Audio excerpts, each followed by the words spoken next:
things are coming back in style now. And there's good old Sheldon from Big Bang Theory, boy, he's as geeky as they come. And the thing that's interesting about the tech community is they avoid the labels. They get worried about some of these labels holding the kids back. You know, I get out there, I was just talking to some people in the Amish community. Yeah, they got a kid's a little weird, maybe he's got a little something wrong. They put him to work on the farm. He might be just absolutely wonderful working with the dairy cows. You know, and again, it's a hands-on thing. And we need people to do these things. Okay, I have a rule system I still live with today. When I was in high school, I took all the rules of the world and I put them into 4 file folders in my brain. Well, if you want a civilized society, that's your premise. You can't be killing people, burning down buildings, and stealing everything. Then you have the courtesy rules. They got some places to break some rules, especially stupid school rules. And then there's rules, these vary a lot from system to system. I call them sins of the system.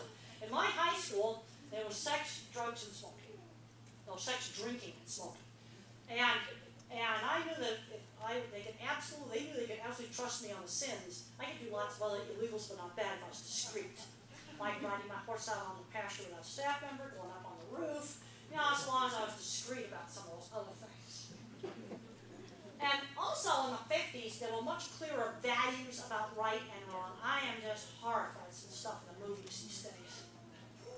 Okay, if you have a nonverbal individual, this is some of the stuff you got to look for. Acid reflux, constipation, urinary tract infections, yeast infections. Boy, I've been there with that problem. I have to watch my carbs and cut the sugar way down and control that. Ear infections, bad teeth. If somebody you can't tell you what's wrong with them, you're going to have to be a good detective. Now, you've all heard about the squeezing machine. When I got into puberty, I started having horrendous anxiety attacks. My anti-predator circuits were in overdrive due to a biological defect in my nervous system. My nervous system was constantly vigilant for danger that didn't exist. It was like being in a constant state of stage fright. All right, now I'm going to let you visualize what it's going to be like. We're going to put metal grating over all these windows, lock up this room, and then we're going to bring in cobras, the worst poisonous snakes from Australia, and it's going to be snakes in the basement of organic factories. And you're going to spend the night here. All right, just imagine how scared you'd be. Well, that's the way my nervous system was all the time, and I found exercise and using a squeezing machine, deep pressure can be really calming, helped calm down my nerves. Now, for the last 30 years, I've been on antidepressants. Low doses of antidepressants, like a little dab of Prozac.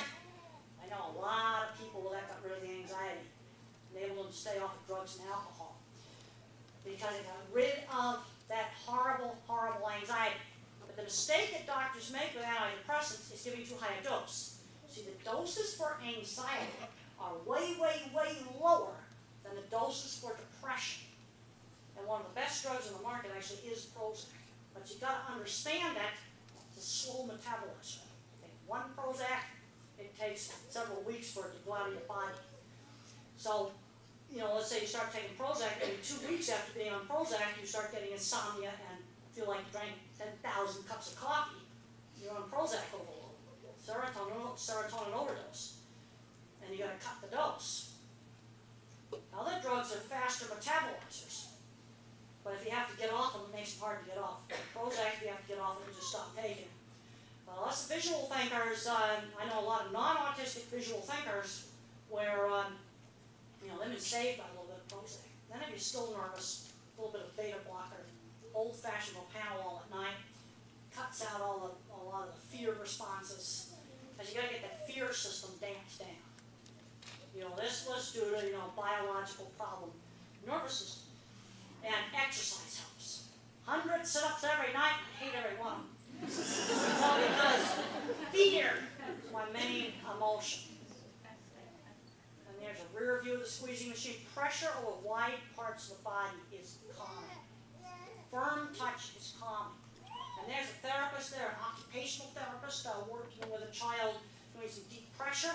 If you're working with a child, try doing something with speech therapy. Right while you're doing something like this, it sort of can help unscramble that bad phone line. It's sort of like taking a phone outside. I know in this building here, since it's made out of metal, that sometimes you got to go outside to get the cell phones to work. Well, it's sort of the same way in autism. You do some of these sensory things, it can sometimes sort of like taking a cell phone outside, and now the signal can actually get through.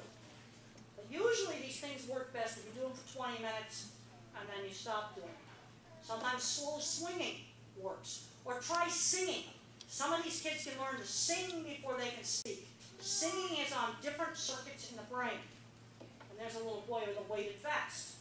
And the thing is, a weighted vest helps some kids and not others. Some kids, they concentrate better if they sit on a ball, but it wouldn't make them sit on a ball all day. You know, there's a tendency sometimes to overdo some of this stuff. And I think it's important to get these little kids to like being touched. See, when I was a little kid, I wanted to feel a good feeling of being held, but it was just too overwhelming. And you know, work on desensitizing them, you know, deep pressure. You're not going to get those scratchy, yucky, you know, wranglers made with yucky cotton against my skin. I know, it's very frustrating. I bought some really nice, attractive, 100% cotton dress pants that were Western, and they itched. I just can't stand it. Okay, we've got to start thinking about what are kids going to do when they grow up. When they're 12 or 13 years old, they need to start getting their first job. I'm seeing too many smart, geeky kids that graduate from college and they've never delivered a paper, they've never walked a dog, they've never milked a cow, they've never done any work. I just got back from Illinois, so detasseling corn is the thing that they do there. When I was 13 years old, since girls were taught sewing in the 50s, I had a sewing job. 2 afternoons a week. I hemmed the dresses and took apart the garments. Then I got paid a little money for it. When I was 15, I took care of 9 horses. That was not paid. Volunteer work is work. But I had to take care of them every day. I did a lot of carpentry jobs. I went out on my aunt's ranch. When I was in college, I did an internship in a research lab. I'm seeing too many students not learning work skills. And then I'm seeing smart kids ending up in Social Security. It just makes me want to scream. And then where's the old geriatric version like me of that same kind of kid? And they're employed. You know, they may be married and have kids. They may have had marital problems. And it may be very, very helpful to them. Read some of the books and understand how the different kinds of minds, and it'll help a lot with their family and their marital problems. But these people manage to actually have kids. They manage to keep good employment. I'm not talking about, you know, just laboring kind of jobs, but good employment. And then I'm seeing in junior edition, it's almost getting into kind of a mentality that they just can't do it. There were expectations. Like when we went to church, I wasn't allowed to misbehave. We went over to Granny's for Sunday dinner, I had to behave. The movie does a great job of showing a science teacher. You know, I didn't want to study. He gave me a reason to study. I now wanted to be a scientist. You got to take kids out and show them interesting stuff. I always sold them work, not myself. Sometimes it's better just to show you work, you know, send it the old-fashioned mail way because they're not going to open up those attachments. How do you get around some of that? How to get into college? Send a portfolio to the right professor, you know, a lot of red tape can fall down. And the other thing, I had to learn to do a task that other people would like. Here's our ugly ski-toe house we had in my high school. This is what it looked like when I got done with it. You see, I decorated it in a way other people would like. Yeah, I got obsessed with it, but I still made it look really nice. I didn't put the cows and horses all over. You know, get students into things like robot, you know, Lego Mindstorms robots, into different farming things. I'm just horrified about the, you know, the cancellation of the funding for FFA classes in Illinois. That just is terrible. Terrible. I just couldn't believe it. And that's 2 really important ag things that have been canceled in terms of dealing with the public. Michigan State Fair and Illinois funding for FFA. There's another one of my drawings. There's a cool drawing program. It's called Google SketchUp. It'd be a really cool thing. The beginner version is free. You know, how about your educational resources? A lot of those hands-on classes that have been coming out of the schools, they're at the community colleges now. We got to start really thinking about what we're going to do with these kids and get creative. Yes, they got to be social. They got to learn how to be more social. But what I'm saying is they get so hung up on being social that they forgot about, you know, what they're going to end up doing for the rest of their life. And that really worries me because I get social through shared interests. Also, you know, they do these social skills training classes. You get a bunch of high school boys in a classroom for social skills training. Well, that's like boring. Why don't you take them out to the auto parts store, and they can look at auto parts, and they can ask the clerks in there about the auto parts, and they got to learn how to do it right. And then after they've been through the store, then you critique what they did wrong.